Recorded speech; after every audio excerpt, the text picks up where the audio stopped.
Lần sau đi máy xe máy sao? Còn nói nữa không? Lần sau đi xe máy sang đường thì đừng vượt đầu ô tô nhá. Kẹp chết đấy.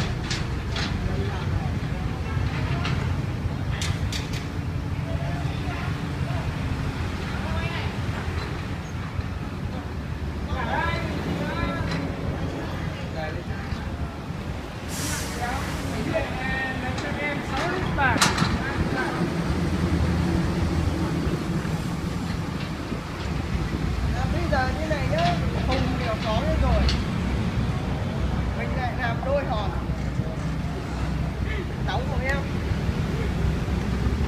Hãy subscribe cho kênh Ghiền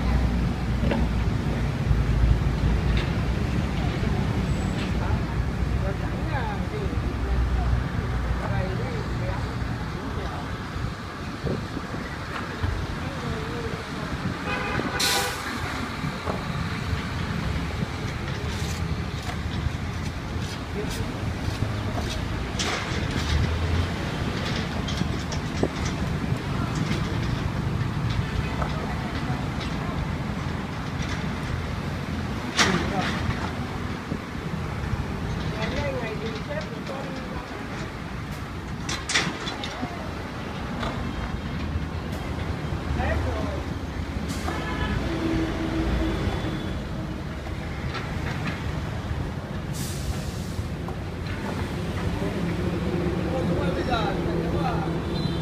để không bỏ lỡ những video hấp dẫn.